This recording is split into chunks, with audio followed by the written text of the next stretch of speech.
Hey, what's up, everybody? Welcome to Pop Culture Philosophers. Welcome to Comics Revisited. This is our Book of the Month club type thing. Tonight, we're going to be talking about Sandman, Volume 3, Dream Country. That's my version right there, the very first hardcover editions. I have all of them.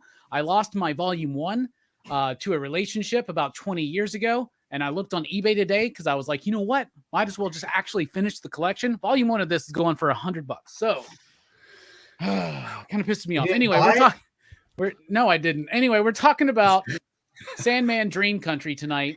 Neil Gaiman, who we got here? Kelley Jones, Charles Vess, Colleen Doran. Like a fantastic assortment of artists for a fantastic book. Now, already here on Comics Revisited, we have covered Preludes and Nocturnes. I think that was me and Brooks, right? Mm-hmm. And then we have covered The Doll's House. That was me and Brian. Yep. And now here we are with both Brian and Brooks. So Brian, Brooks, thank you for being here. Thank you. Thank you for having me. Continuing this journey through Neil Gaiman's Sandman and joining us for not only his first leap here in Comics Revisited with Neil Gaiman's Sandman, but your first leap into the whole entirety of it. Manny, what's up? Dude, I'm so excited that I got to be on this show because I probably would have never read anything Sandman. It just seems so 80s like glam rock. I don't know, something about it just always struck me as like I was gonna be like some. I love The Crow, right? But it seems like morose, like emo 80s shit. So I was like, I don't know if I'm gonna dig this, and I dug the hell out of this. No spoilers, but this is good. Yeah, I'm really excited because when we were doing Akira last month, when we were doing that from Katsuhiro Otomo. Notice how I can get it now. Yeah, easy. Nailed it. Nailed it. But we were talking about, next time is going to be Dream Country, just 4 issues. And I mentioned it to Manny. I was like, have you read it? He's like, no. And I was like, dude, it would be awesome to get your perspective because I think that this is something that they really did in the early days of Vertigo's when they were doing their trades. They didn't necessarily put them with volume numbers because that's how this works. You could pick up any one of these Sandman books and they kind of work as their own thing. But in particular, this one, because it's just 4 single issue stories, 3 artists. I love how in the first one, Calliope, it says guest artist Kelley Jones. And we're like, y'all just abandon the idea to give a regular artist on this series, right? Because that's not something that's going to happen. Initially, it was Sam Keith. He left. They brought in, who was it? Dreinberg, right? Was that who it was? And then each arc, each story kind of has its own artistic vision, but it's all cohesively together by Dave Keen's cover and design work. So, book 3 of the Sandman it's a little, seems a bit goth, so is, you really want to get, but it is worth it. It is so worth it that for a while, because you'll read it and you'll be like, well, they're just not this good on the average. But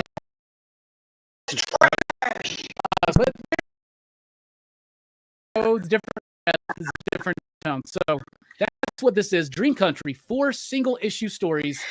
Calliope, Dream of a Thousand Cats, Midsummer Night's Dream, and the last one is Facade. Some of the best single issues of Sandman. And what's crazy is when you go back and you look at just overall people's impression of this run, they always kind of talk like the first 3 volumes of this run. Like they're like, oh, it starts off horror. Neil Gaiman doesn't understand what it's about. He doesn't really start kind of understanding it till Dream Country and Season of Mists.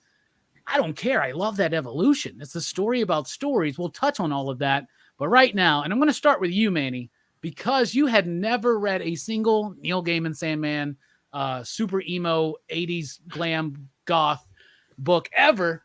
So I want to know, what did you think about this this volume overall? Overall, what I like about these is that at no point do I feel like I'm missing out by not knowing what came before or what came after. It's very tight storytelling that everything is a complete story in and of itself. I don't feel like it was set up to try to sell you the next book. I think that it's standing on its own merits to get you to want to buy the next book, where like sometimes writers just leave you on a cliffhanger because that's the only way you're going to continue. This like stood on its own. These are pieces of literature, you know what I mean, that were so well written. I was amazed at because I'm pretty new to comics, so I was amazed at just how well these were written. Yeah, absolutely. Cliffhangers are cheap, and it's a good way. I think I was watching a Brian K. Vaughan interview with Kayfabe actually recently, and he was talking about, they were asking him about like, what's it like being in a writer's room in Hollywood or doing something like that. And he's like, well, you think you have a good idea. And they're like, oh, that's terrible. That's a terrible way to end it, because everybody knows if you put a gun up to the main character's face, like everybody knows that you're not going to kill the main character halfway through this random episode of season 3. You know what I'm saying? So like, but you see that kind of stuff. You see that storytelling, right? This is storytelling perfected in Sandman. And you actually see Neil Gaiman go from a top tier writer in the beginning of Sandman, I think, to a god of a comic book writer, almost, in a way, right? It's a crazy journey. Speaking of crazy journeys, Brian, overall, what do you think about Dream Country as a volume? Well, I love it, but I love every single volume of this run. When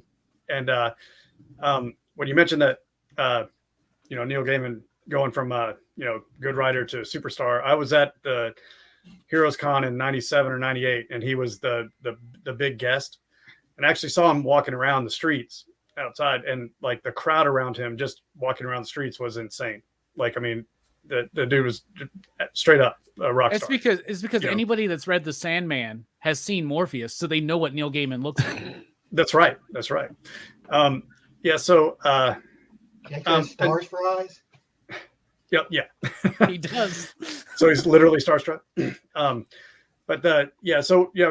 Manny, you mentioned literature. I mean, I think that's what sets it apart from a lot of the other things. If you hear it, like, it's emo, it's goth, but this is actually like the Bauhaus and some of these other things. This is where it came from, not what it is now, right? I mean, it's kind of, that kind of stuff evolves over time, and maybe watered down isn't the nicest phrase, but it does. I mean, he's just phenomenal, and that's what was really hitting home when I was reading this as well. Just his writing is just through the roof, and because this was successful, and Karen Berger, great editor at Vertigo, really believed in this.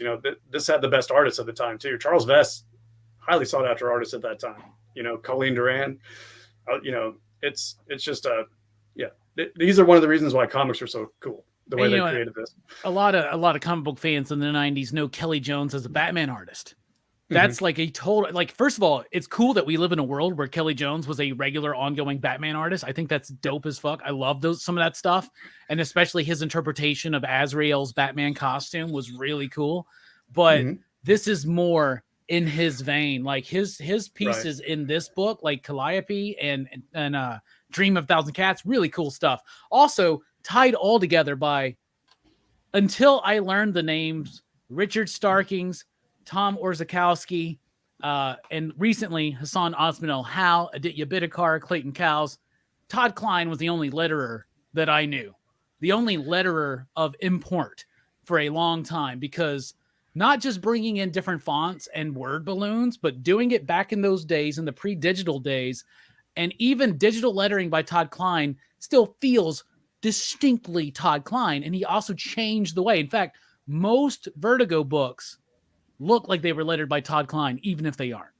So that's something that's very important in Sandman, is the power of that lettering. Speaking of the power of lettering, Brooks's favorite letter is F and U, but not necessarily in that order, because he does love the movie UHF. Brooks, what do you think about the volume overall? Well, I like this volume. And this is one of the volumes I remember. It was one of the first ones I read, because it was one of the ones they had at our public library.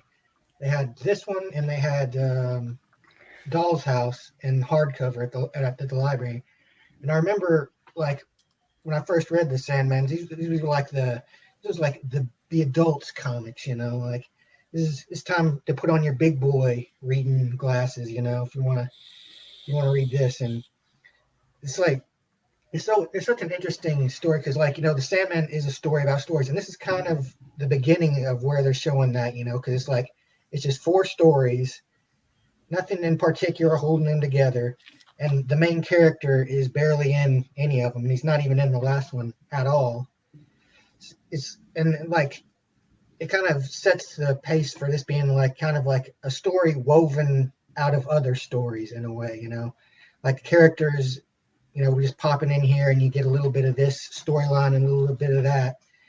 But yeah, I mean, this one is a great collection of stories.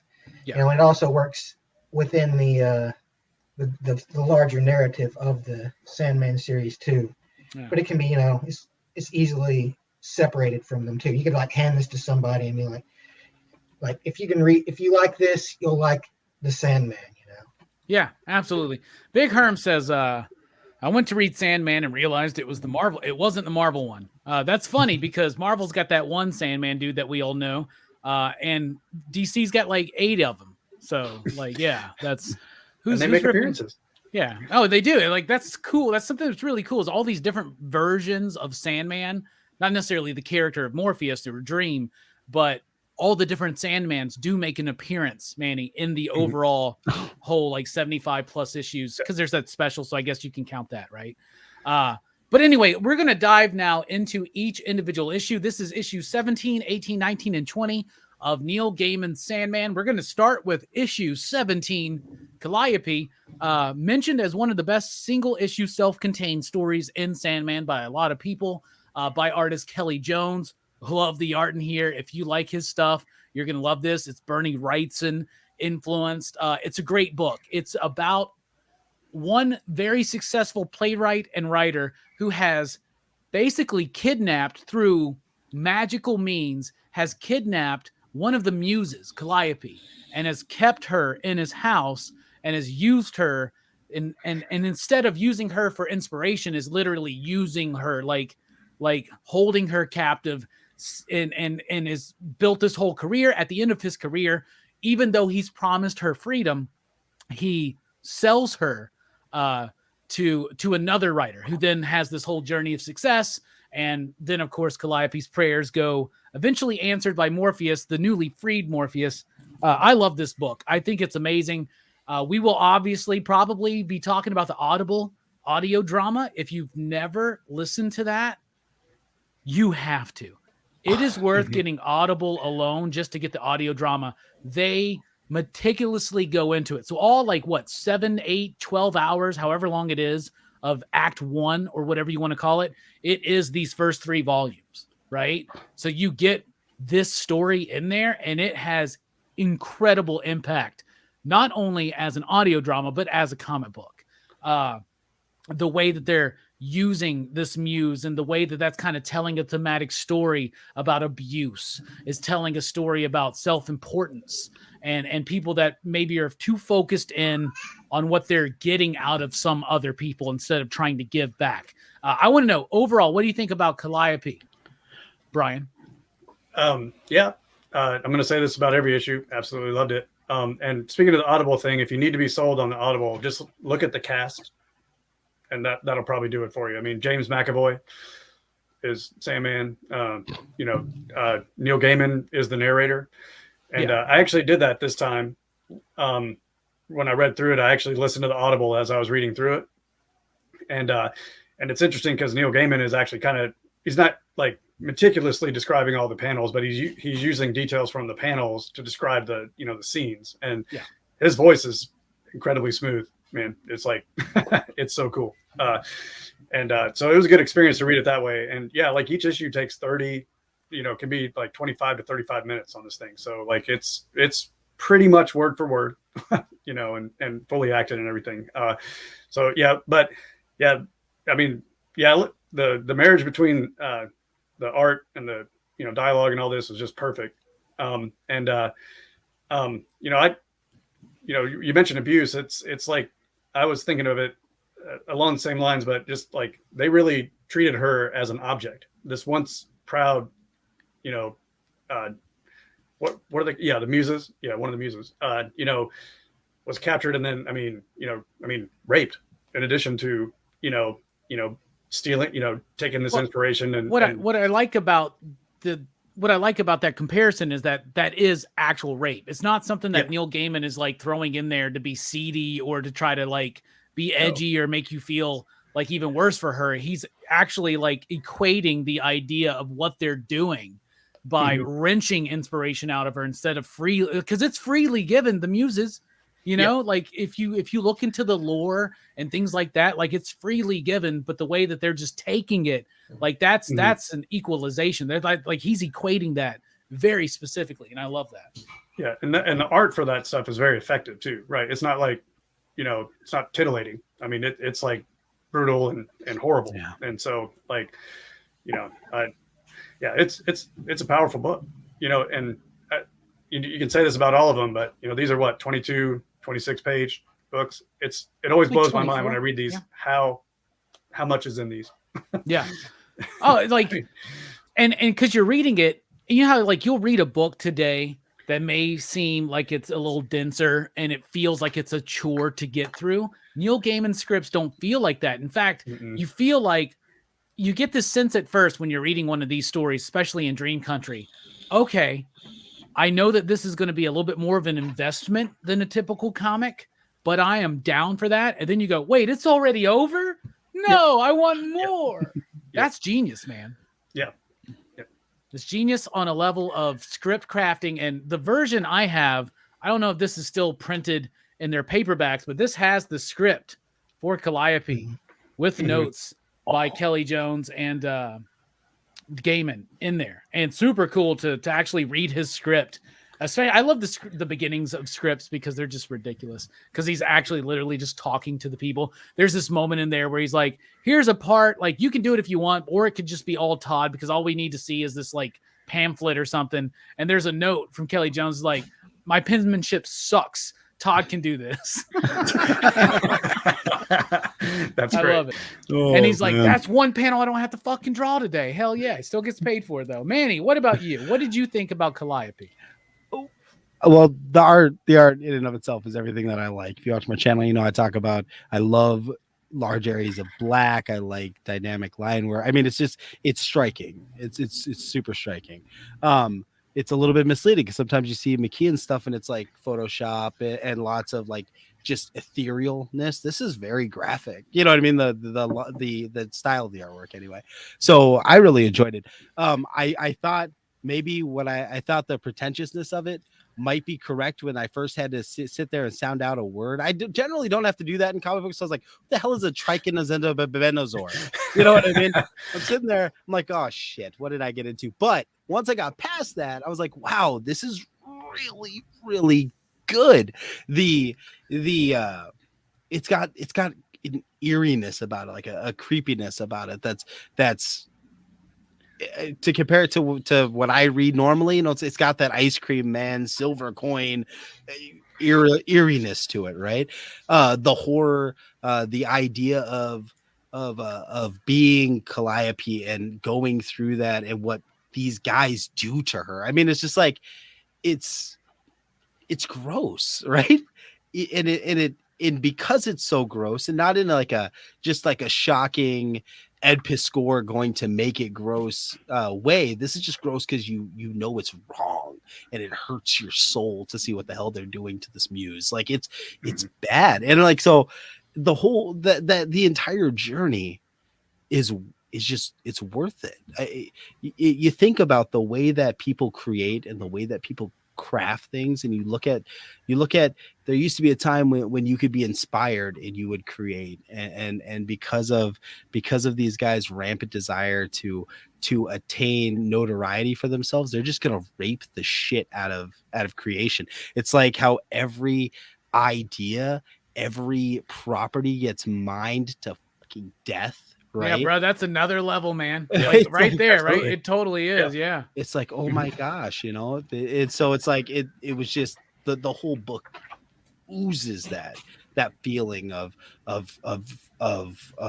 don't know what you want to say, like depression and being Calliope. And then when Morpheus shows up, I was like, okay, this guy I know, this Edward Scissorhands looking motherfucker. This is the Sandman.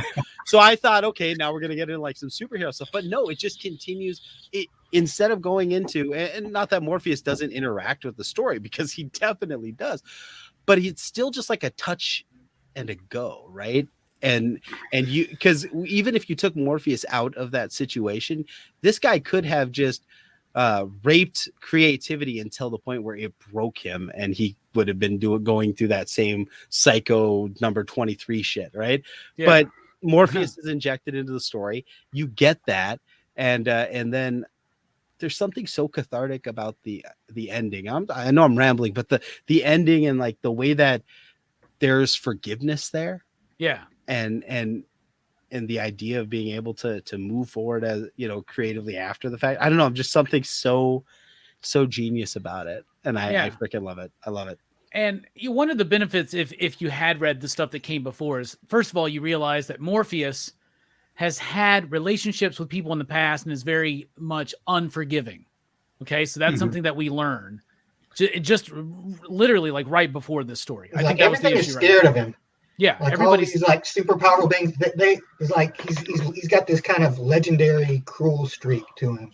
Yeah, and then the idea, so that there's tension there because you don't even know if he's going to help her. And then in the very first issue, the whole point is that he gets captured. He's been captured for 80 years. They mentioned that in that book. Yep. So now he's got a new perspective, and it's showing. So it is stitched in with this larger narrative, but it's piecing itself together. And then the whole way that he defeats the dude at the end, when he gives him the curse of idea after idea after idea, and any other writer would have turned like a whole series into any one of some of those ideas. There was some there I'm like, I would like to see that as an idea. That's a really cool comic. But that's something that Neil Gaiman, he did struggle with that early on in the series. He didn't know what the identity was. When he figured out that it is a story about stories, and he said that he was trying to do these larger narratives. He was trying to craft these larger stories, but he kept having more and more ideas, and it was infuriating him. So like he just wanted to like do a bunch of short little stories to kind of get them out. That's kind of almost like, you know, akin to what happens to the asshole at the end of this book, right? Speaking of assholes at the end of the book, Brooks, what did you think overall about Calliope? Well, this is probably the most essential to the overall Morpheus story, I think, out of all the stories in this book, because it's kind of a glimpse into his past a little bit, and you know, you get hints that, you know, he actually has a child. He had a child with this muse, and you know that he's, you know, that he was a very cruel guy, and he's, you know, he's hurt people that he loved. But, you know, I think at the end, it's like it shows that, you know, his captivity has kind of changed him. And that's kind of really one of the main ongoing things of the series, is Morpheus becoming less, you know, I guess he's becoming more understanding of humanity, not human, but, you know, he kind of relates more to people by the end of the story. Well, he's less of a tight ass for sure. Yeah. He's learning to lighten up, you know. And this whole series is Dream learning to unclench. That's what 75 issues of this shit is. And like the idea that he like how he punishes this guy is like, oh, you want ideas? I'll give you ideas. That is like that's so in keeping with his character, because it's like it seems like, you know, it wouldn't be that bad, but it's like it's really super cruel when it comes down to it, because this guy just can't stop. Yeah. Like, you know, there's no way for him to rest. And it reminds me of when he cursed that dude in a previous volume, and he curses the dude with the dream loop. Yeah. With endless waking. So you know how you have those dreams, something fucked up happens, you wake up, and then it's still a dream, and something fucked up happens, and you wake. This dude happens to this dude all eternity, bro. That's kind of a thing about dream, is like it's cruelty for cruelty. Like, you were cruel to her, and now I'll be cruel to you, because, you know, some Spectre you have shit, power right? over her, I have power over you. Yeah. It kind of speaks to that in the Midsummer's Night Dream too, about the deal he made with Shakespeare. Yeah. You know, it's like, you know, people you give them what they want, but it's really what they once wanted. Yeah. They don't realize what they would actually want, right? I don't know. I thought that was a really powerful line in that one. Absolutely. So, and that's like the one of the things about Sandman that's so intriguing to me, though, is like I think Neil Gaiman nails like gods and higher spiritual beings and their attitudes and stuff like that, because they're not like us, right? They don't have the same constraints that we have, and everything. And I think he's really good at putting that and not making it, nerfing them to be like more just humans. And you know what I mean? I don't know. That's what. I don't know. It's because he's just like out there, man. Like you think he's the hero. You want him to do all these things, and he's not going to do what you expect him to do. Yeah. So so Dream Country was Manny's first book of Sandman, but that means Calliope was your first single issue. I think that's a rather fine introduction, because you're just like, what? Mm-hmm. And it's subverting your expectations. Like you were saying, you were expecting some superhero shit. You don't get that. You get this rather like, maybe I'll help. And you don't even know if he's going to help, until he shows up, and some real, and just the idea like, oh, it's so sad when I love, by the way, Manny, I'm like, this is no way we're going longer than an hour. But anyway, like when she's crying for help and she actually gets a response, and the response is, can't help you. Yeah. That's so fucking sad. I ended up here because of you. Yeah. All right. Issue number 18, Dream of 1,000 Cats. This might be one of my single favorite issues of Sandman. It's always stuck with me. Y'all know I'm a cat person. Here, let me break it down real quick. It's about a cat who gets out of her house and goes to a gathering of cats. And there's another cat who has traveled around the world. Literally, a cat traveled around the world to tell a very important story. The very important story is that cats used to be huge. Humans were small. Cats were the predominant society. Humans learned that if they all dreamed, even just a small number of them, like 1,000 humans dreamed that they were the dominant species, it changes reality. I was joking with Brian earlier this week. I was like, so technically Dream of 1,000 Cats does Department of Truth before Department of Truth. Yeah. Right. I told Tiff that. I said, dude, James Tynion owes fucking Neil Gaiman some money. They owe the idea of magic to, that's the idea. That the idea is that belief changes reality, right? Mm-hmm. So like that's powerful, that's cool. So this cat's out there on her soapbox, or her litter box, one could say, and is just like telling everybody. And some cats don't believe, but some cats do. Then the cat goes home, and this is one of my favorite fucking moments in comic book ever. And I think about this every time I see Ariel like sleeping and twitching, and they're all like, "Oh, look, it's so cute. She's dreaming. I want sure what she's dreaming of. She's dreaming of fucking hunting you down and killing your ass, man." And this really sad story about the cat, who the reason why the cat telling the story, the reason why she learns this fact is because she questions existence, because she has a litter of kitties, and her owners, her humans, take those cats and throw them into a lake or a pond and drown them, because they don't know, they can't afford them, and they're not worth selling and shit like that. By the way, the description of their night of passion, cats can fuck. You know what I'm saying? But this is one of my favorites, and also drawn by Kelley Jones. I love this damn story. I'm a cat person. There's no way I won't like this. Is one of my favorite comic books of all time. One of my favorite single issues. What do you think, Brian? Yeah. Likewise. I love this issue. And I mean, and that, those concepts have been around for a while, but I read that at an age where I hadn't really had too much experience with that, other than through things like Illuminatus and certain things like that. And it was great to see it from this angle of, animals, and Morpheus as a cat was pretty cool. I mean, oh, that's right. She seeks out Dreams, who is the shaper of dreams in the world, right? Yeah. And the cat of dreams. And that is Morpheus, because another thing that's already been established, Manny, is that Morpheus appears to each individual person, each of the endless, because Death is his sister. You see Death at the end the end of the book. They all appear differently to the unique perspective. To the people that they're with, right? Yeah. And it's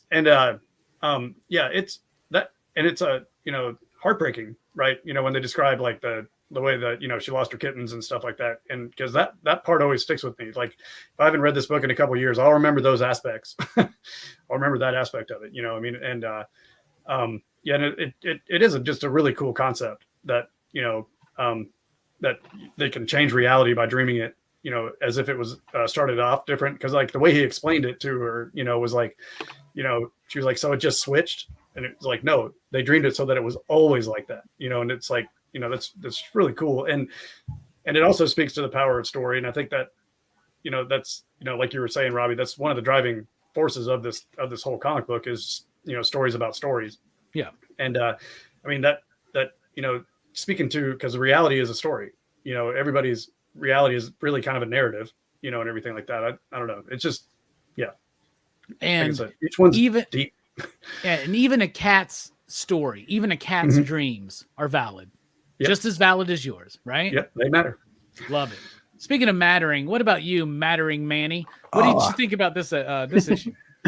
Well, the first issue was about a girl locked in a tower and being raped. So then when I saw cats on the next one, I thought, what the did I get into? And then the story starts, and it really didn't even have to be cats. I mean, like I'm looking at this and I'm like, oh, this is one of those TET meetings. You know what I mean? Like this could be any radicalization of any person going to hear an evangelist of any sort. You know what I mean? It just happens to be cats, which adds to the fantastical nature of it. And I just, as I'm reading through it, it's just, it gave me those kind of a Akira vibes in this way. Let me explain. The cats are like the youth being inspired to do something, and you can't get 1,000 people to agree to start a revolution, right? And I was thinking like just the power of that, like the younger cat, like the cat he's with earlier, he's like, yeah, it was a cool story, but you know what I mean? Like, but then that one cat takes it to heart. You know what I mean? And it's like, those are the seeds of revolution. And like how once that happens, because at one point the cats are the assholes and the humans have to dream their way out of oppression. And now the cats have to dream their way out of oppression. It's a cycle of what we do to each other. And like how once you become the dominant one, you get to write history. You get to say who was the victim, who's the winner, who, you're changing reality in that sense. And so it's like, wow, this is super deep. This is a super deep book. And Tiff is not going to sleep tonight because I'm going to be talking about it for half an hour before bed, which is exactly what happened. Well, as one should. Brooks, I explained it to my wife too. Brooks explained it to his animals. He told me over and over. He's trying to overturn the human domination of this planet as well. Brooks, why don't you tell us what you thought about this issue? Well, I like this one. I haven't had a cat since my last one died. It's been a few years, but I used to be a big cat person when I was in my 20s. And I like this story a lot. I like the art looks great, and I like the way the kitten is drawn. He's like just this wide-eyed little, he feels just like a kid. And I think that's kind of what this story is about, is like how kids are like so inspired by these kinds of stories. Like much more so than the adults. The adults are more cynical. They're like, there's no way you're going to ever get, 1,000 cats to do that. It's like, that's how a lot of problems we have in the world don't get solved because of that kind of cynicism. Like, realistically, we could never do that, right? You can't get enough people to get behind that. And, but the kids are always like, what if you could? And just that idea that, like, what if we could, make things better. But yeah, what's crazy is that none of these cats get on their phones on Twitter and argue with each other to change reality. They're wasting their time. Cats need better phones. They ain't got no thumbs, man. It's not fair. That's why they had to get the humans. Yep.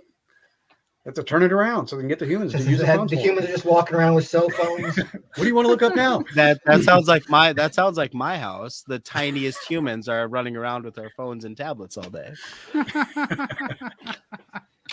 What's up, Joram? How you doing? We're talking about Sandman Dream Country. Brooks, any more thoughts on Dream of 1,000 Cats? No. All right. The next issue was issue number 19, Midsummer Night's Dream. co-written by William Shakespeare, as credited in the book. If you guys noticed, Neil Gaiman is not fucking around. He's like, yo, I didn't write some of these lines. Anyway, I really like this one. What this one is we have seen a brief interaction already. Shakespeare shows up, 3 times in the entire series, right? Right, Brian? Yep. The first time was it the last book? Was it in Doll's House, that story? Yeah, it was. It's one of the short stories in Doll's House. Yeah, it was partly related to that when he, that immortal guy. It's the immortal guy, yeah. So there's one of the scenes where, and then he goes and he has a conversation with William Shakespeare and he makes some kind of deal with him, right? Mm-hmm. And so basically he gives William Shakespeare inspiration and dreams and stories. And you can tell Gaiman's got a lot of respect for William Shakespeare. It makes a lot of sense why. So William Shakespeare, in order to have this friendship with Dream or whatever, he has to write 2 plays for Morpheus. Okay. And the first one is Midsummer Night's Dream. And, he has the actual like fairy folk show up to see this performed on a lawn, right? So you kind of get this like back and forth. This is one, I'll be honest, this was always one of my least favorite issues of the Sandman, even though, and Brooks, I think, you mentioned Calliope's pretty important. This one's incredibly important to the ongoing story later on. Like it comes back, right? And it was always one of my least favorite ones because I just thought it was all right, but it always felt like out of all the Sandman issues, one a little bit more of a chore to get through. That audio drama really helped me understand it because you're getting that back and forth banter between backstage, on stage, all this kind of stuff. You get the idea that Morpheus is like, it's sad that some stories end. I don't want y'all's story to end when y'all leave this realm. And it reminds me of that Lord of the Rings shit where the elves are leaving. They're talking about how sad it is. Right. It brought me back to that. So this is something that I really on this reading appreciated even more than ever. And its overall importance to the idea of telling stories about stories and their relevance to each individual and their relevance to us as a collective. I understood this kind of tragic sadness because of that audible drama really helped nail that to me. Now, I know this is one of your favorites, Brian, so tell me what you like about it. What do you think overall? Yeah, I think this is one of the most important issues in the whole run. I mean, because of the storytelling, the story of stories aspect, right? But also, like, hey, Manny, why don't you go ahead and take over? What do you think about this one? This one was way more colorful than the other ones. Like color palette wise, the artwork reminded me of like old D&D stuff. Oh, and we get Charles Vess on the art here. Yeah, my goodness, that stuff's awesome. I really liked it. The story itself, this one felt more playful. I mean, there's like a sinister underpinning with what's happening with Shakespeare's kid. You know what I mean? Like you kind of get those vibes, but like this just felt like a quiet in the story. Like the first issue was super heavy, and then Dream of a Thousand Cats is really thought provoking. And then what comes in Facade is super heavy. So it's like, this is almost like a quiet in the storm for me reading this. And I liked it. I liked the take. I'm familiar with Midsummer Night's Dream. So it was cool to see it from a different perspective, to see it utilized in this way. And it was so respectful of the source material, yet like it felt like a natural addition to the story. Like it flowed so well. So I really like this issue. Yeah, it's really cool, and it does. So the Shakespeare stuff with his son, right? Like that is something hammered home towards the end of the series, because the second minor spoilers here, the second one's the Tempest. That's the right. So they do another one of those, and in that story, Shakespeare, and this is a writer trying to take the lessons from a previous writer and understand the dangers of being a writer telling stories about stories. And there's a moment where Shakespeare says, because they mentioned that he loses his son here, right? And eventually, right, shortly after this, right? And in that moment, towards the end of the series, Shakespeare tells him, even when I lost my son, there was a piece of me thinking, awesome, now I get to write a real story about grief and death. So like there's always this danger, Neil Gaiman says, of you yourself looking over your shoulder as peeping Tom into your life to use your stories in a way that, say, the playwright used Calliope or something like that. Yeah. So that's an interesting thematic tie-in still in the overall narrative, and even in just these handful of issues. Brian, Midsummer's Night's Dream. Continue your thoughts, please. Yeah, sorry about that. Well, one reason why I love this so much is actually the way Sandman, the reason why he does it, when he breaks down why he does it, like it's really touching, actually. And that's not something, he's shown, the capacity for. Because it like, I got chills when I read it again this time, at that part. I was like, oh, that's just so cool. And I know when I read it, the first time, part of what I liked about it is that it had all the fairies in there, and all the characters in there. And I love that interaction with them and the play, and the Audible version is hysterical with that. Like it actually, like with the peas blossom and that's not me. Yeah, that's not me at all. Like, yeah, and they're both sniping. Yeah, they're constantly sniping at each other for interrupting. I mean, it's just great. And then and he uses large chunks of the play, actually, with the language in it, and it's a lot of it's tied into whatever they're looking at. And one of my favorite lines is when Puck realizes what they're doing, and he says, "This is magnificent, and it's true. It never happened, yet it is still true. What magic art is this?" I mean, it's like, what better way to describe storytelling? And then how we also perceive reality. I mean, we talked about it, I think, on Monday. The Bird of the Crystal Plumage, memory and stuff like that, how, we kind of change these things, to fit stories and narratives and stuff like that. It's just, I don't know. It's I love this book a lot. And yeah, it does have the foreshadowing, with Puck, because he plays a bigger role later on, and I don't know. And plus Charles Vess's art, like I said earlier, he was one of the most sought after fantasy artists at the time. And there's a reason for that. I mean, he had a very, very good style. Didn't he do the Rose book with Jeff Smith as part of the Bone books? Yeah. That was the first Charles Vess that I was aware of. I probably had read this by the time I had read that in Bone, probably, or near around the same time. And there's not like Jack Kirby levels of work from this dude for a reason. Do you get what I'm saying? Like, this dude's craft is absolutely amazing. He's one of the best fantasy artists I can mention. And I can't mention many of them, but and the artwork's great. And I can't think of a more sinister moment in almost the entire series than when Robin Goodfellow's away, like when he skips away at the end, right?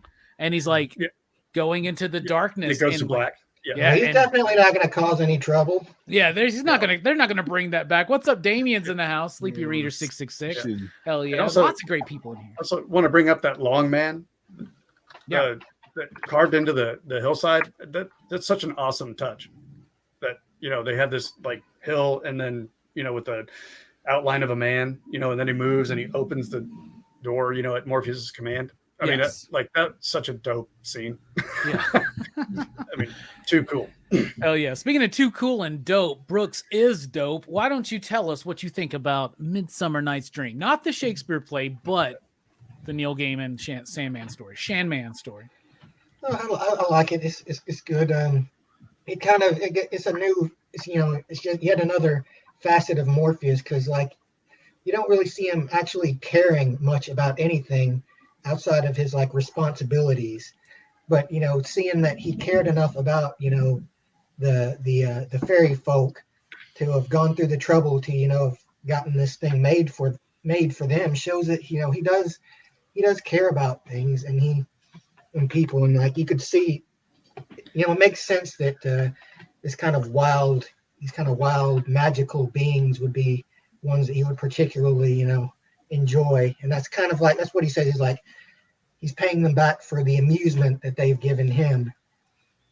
And I love the Neil Gaiman. He's very knowledgeable of his lore, so of course he likes to show off his big brain muscles, whether the whole fact that, Titania is talking to Hamnet. And that was like a thing in old folk tales that fairies would kidnap children, would like talk to them and lure them away to their world and stuff. And maybe she did. Yeah, the art's gorgeous, the story is great. It's just like, another home run for this third volume. Yeah, 100%. And just the idea of the tragedy of it is what I love. You were mentioning how poignant it is when he's like, I want to give you a story so that people don't forget you. And Neil Gaiman, being British, I'm sure has a lot of the same feelings that people like Tolkien did. I felt, we already mentioned there was a Tolkien feel and vibe kind of a little bit to this, and with the way that the elves were leaving the land. And it's because Tolkien lamented the idea that there was this really rich legend, myth and legend and folklore for the land of the Anglo-Saxon tradition, like England and that area, but a lot of it was lost, and most people only remember shit like Beowulf and King Arthur. King Arthur is actually like a French legend, right? Christianity kind of wiped away a lot of that. The old ways. That's Well, I mean, and think about it. Paganism and heresy and all that. We have more that survives from. Well, we have more that survives from certain Egyptian texts. We have the Book of the Dead. We have stuff that survives from Roman and Greek stuff. We have all of these legends, all of these mythologies, Indian and stuff, but it is an underappreciated era, right? Because it was mostly lost, right? And so you kind of get that feeling there. And a lot of these stories of what is it, Oberon and all these it is Midsummer Night's Dream that kind of keeps that alive in the public consciousness today a little bit. So, he's saying something even about the tragedy of the loss of stories. Right. So he's hitting all facets. Speaking of facets, we're about to talk about a heavy ass book called Facade. Issue number 20. Okay. So I've read this one plenty of times before and it never hit me. I hate to keep going back to this, but that Audible, the way they do this one, I remember I was walking in the morning, doing my morning walk. I was listening to it. This was like a year or two ago. Whenever it came out, and I'm holding back tears. It's breaking my fucking heart. Like the voice actor for is it Element Girl or whatever, talk about despair. This is an appearance by death in the series again. I think it's the second. It has no Morpheus in it. Yeah, it has no Morpheus. It's the second appearance by death, I believe, but it's more about despair, which is another sibling, right? But oh my goodness. When I read this now, when I read it today, because I read Facade this morning because I didn't want to end my night last night reading Facade. I didn't want to go to sleep with that shit running around my brain. I was like, we're going to end it on Midsummer Night's Dream. And when the sun is rising, I'll tackle, oh, that's very appropriate actually. Because the end of the story with Ra and the sun and all, oh, actually, very appropriate. Anyway, this one gets me, man. I feel so fucking bad for her. So she is Element Woman. She is a woman who's part of an agency. She wound up going to the same place. They were trying to recreate Metamorpho. CIA, I think. Yeah, CIA or something. They're trying to recreate Metamorpho. Her life stinks. She's no longer a superhero. I believe this was an established superhero in DC lore at the time. Sandman loses its grip on DC continuity shortly after this, but in these early issues, it is still this is officially part of the DC universe canon, right? So she lives this lonely ass life. The only thing she has to look forward to is the fact that she can call basically her caseworker once a week and have a conversation. And it's so freaking sad when she's like, oh, I should have waited until after lunch. Maybe he would have talked more. And bro, I feel so fucking bad for her in this story. And I cannot separate the voice of the voice actor from this when I read it now. It breaks my heart. I think this is one of the best fucking stories, single issue stories yet. I love Dream of a Thousand Cats. Facade, though, hits in a very real, powerful, guttural way. You know what I'm saying? We read this and we all have those moments where we've been afraid to answer the fucking phone because we just don't want to talk to nobody. We just want to stay home. We just want to fucking not do anything. But at the same time, we are aching for some kind of connection. And when we feel like we're about to get that connection, we get our nerve up. We put our fake face on and it falls in a plate of spaghetti and we run away in fear again. We've all hit those low moments in life and man, it brings it back and it doesn't end it it ends it in a triumphant way, but not necessarily a triumphant way that most people should end their bouts of depression with. But I think Facade is incredibly powerful. Speaking of powerful, Brian's got a powerful air conditioning unit. He tells me he brags about it all the time. Brian, what do you think about this? What do you think about Facade? You're muted. Brian, you're muted. Yeah, sorry.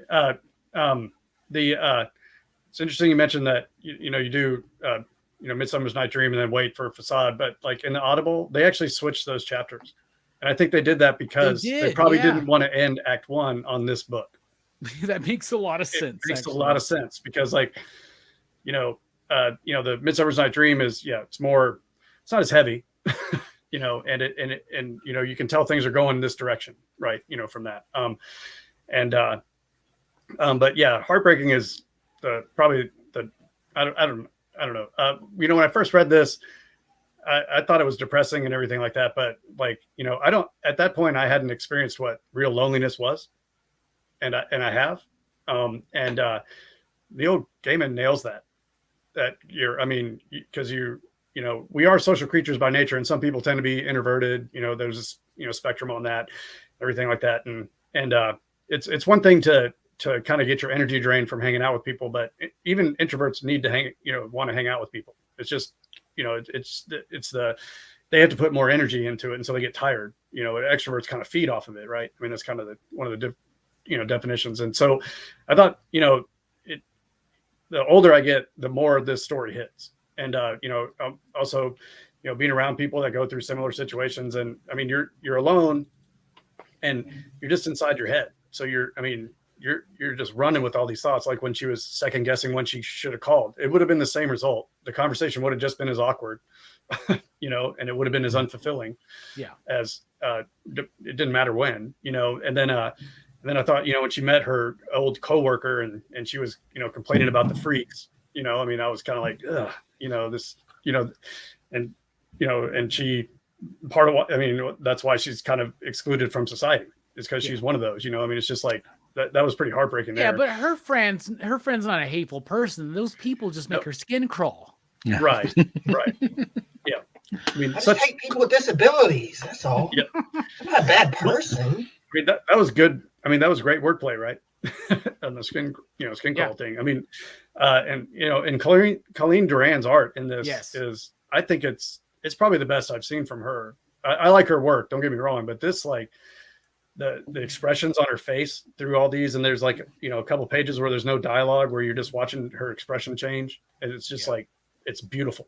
She's sitting in her house, man. Oh my god. And you just see her the same spot, sunrise, sunset, nighttime, just waiting. We've been there. So it sucks to say it, but we all hit those levels sometimes, man, right? So, this is also a way for, because some people look at suicide as, a selfish act and people just want to die and all that stuff. But this is the reason why typically people kill themselves, is because of this, because they want the pain to stop. It's not I don't want to live anymore. It's like, I need this pain to stop, and this is the only way I can see that it will stop. Yeah. But I got cold chills, like at the end though, when she, experienced the release and death, helped her, guide her through it and everything like that. I got chills. It was just like, I don't know. Oh, and the sun itself is a mask, and the face behind it is beautiful. Yeah. Oh, and then that idea that all stories, all mythologies are valid. Oh, are you silly? Ra's one of many sun gods. He's out right now. Go talk to him. Yeah. And they're like, but you just got to ask him nicely. Throwing back to Calliope, because the muses were willing to freely give their inspiration if you did it the right way. Right? You know what I'm saying? Yep. So you don't have to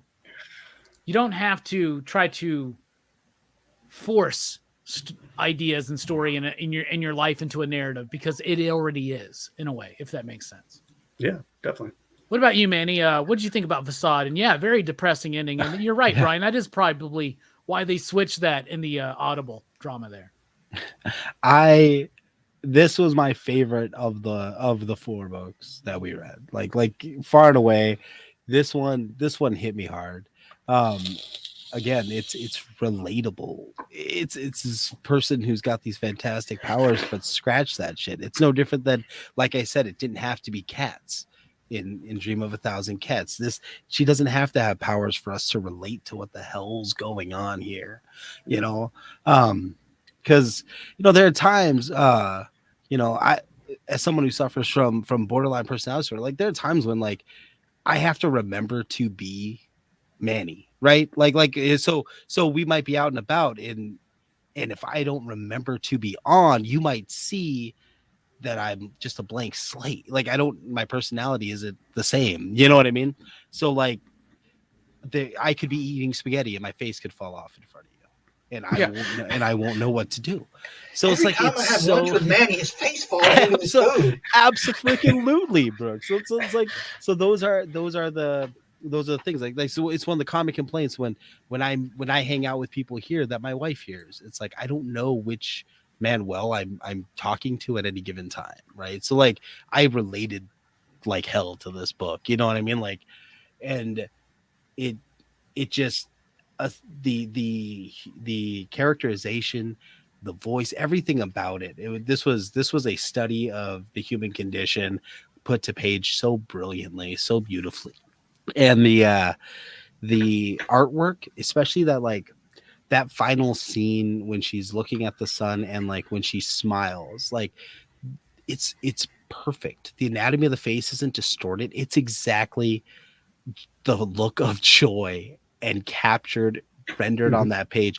It's not like it doesn't have that cartooniness that sometimes you get in comic books where like you can see the expression but it doesn't look real. This looks real, and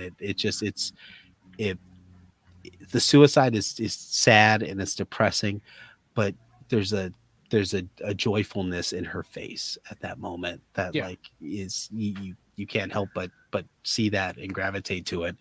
And I loved it, and I love the way that it bookends the book. I mean, you've got men who are willing to rape and do this heinous evil for a story, and then you've got these cats that they're dreaming up the next story and how they're going to reshape the future of the world.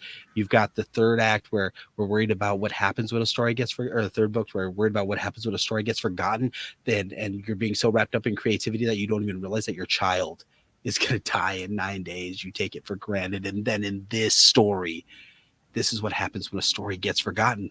What happened to Element Girl? Not only did we not know, no one gave a fuck. Yeah. And not even her friend. Her friend only contacted her to dump all this shit on her. Yeah, to share a secret, share her story. Because everybody thinks their story is the story. And the one thing that we all need to fucking learn in this world is that we're all individual stories and nobody lives in your story. Like, and we need to understand that, right? Yeah. Absolutely. So I adored this. This was the perfect way to end this story. Hell yeah. What about you, Brooke? Speaking of perfect way to end the story, what did you think about Facade? I mean, this is another, really good story, to wrap it up. And this is second appearance of Death, but it's the first time you really get a kind of a hint of how she operates. It gets a little bit of it in the first volume, when she's talking to that kid with the ball. But in this one, she's like, she just kind of shows up sometimes, and she'll just stop doing her job just to stop and talk to somebody, and whoever she's talking to just kind of takes it as a matter of course. It's like her even if you don't know her, and that's kind of like why Death is such an appealing character in the Sandman, is because she's so genuine. She just has no real. She isn't as uptight as Morpheus is. Yeah. Even though it could be argued that she has the more important job. It's like more people are scared of death than they are their dreams. But they Yeah, should be but more death is scared of actually the dreams. nicer one. Yeah. Yep. And that's something they do go over. And one of my favorite ideas behind all of Sandman is that death is an old friend. And Yeah, at the it's like- moment that's you why see death, people you're are like, so familiar with her is "Oh." because, like, in a subconscious level, you met her when you were born.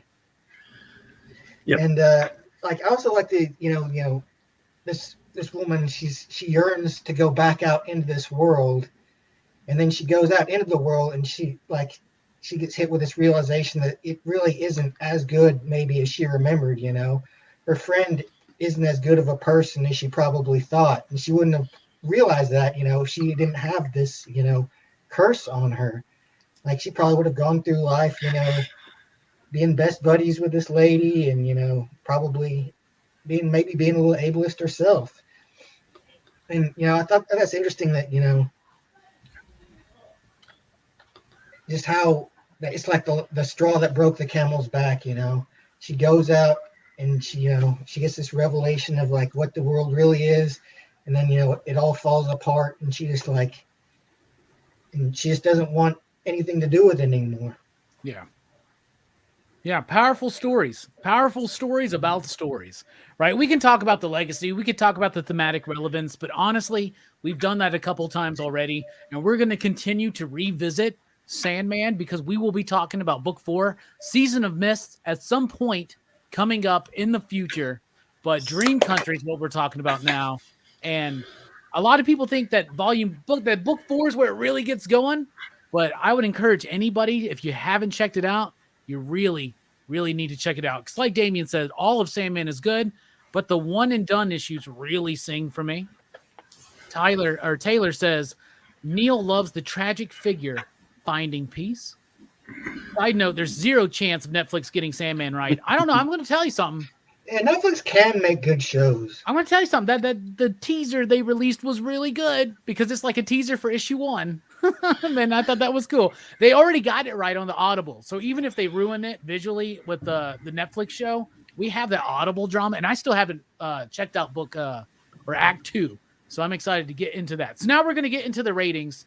I don't think we've rated Sandman yet because don't think we rated necessarily in those older videos for season 1 and 2, but it'd probably be a very similar rating overall. But as an individual volume, a collection of stories about story, Dream Country, Sandman, you out there in the chat, what do you think? Brian, out of 5 you digs, what do you give it? Easy 5. I don't have anything to complain about. I mean, like, every aspect of the comic craft was nailed.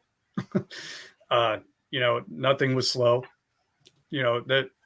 You know, I have a hard time, you know, with wordy comics sometimes, and by some of this, it's pretty wordy. That the way they do it doesn't bother me. I mean, it's gorgeous, and it does. While they're one and done, there are key moments in this that do affect the overall arc, and yeah. It's I mean, I don't know how to downgrade. There's nothing I could pick apart.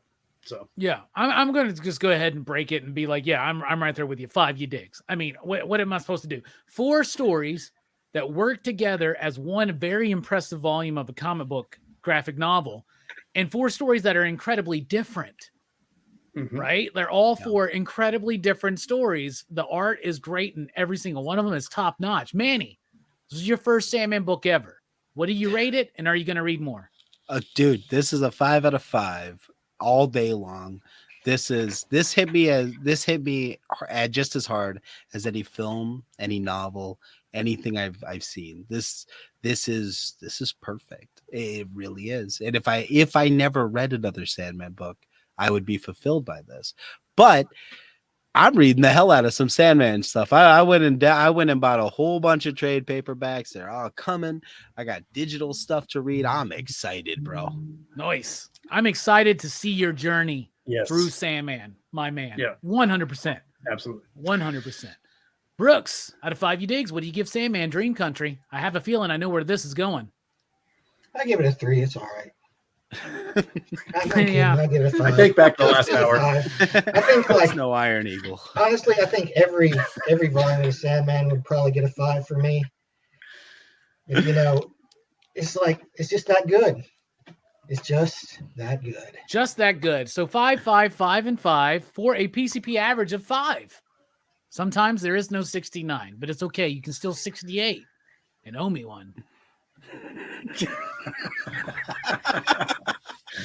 Anyway, that concludes our look back at Sandman. Like I said, we'll be doing Volume 4, Season of Mist at some point soon. But for April's Comics Revisited, we got something very excited because I've been diving into one of my favorite alternative independent cartoonist work, and I wanted to save this one so we could savor it here on Comics Revisited and savor the movie cinematic adaptation the following PCP movie night. So for April, Comics Revisited, y'all, do your homework.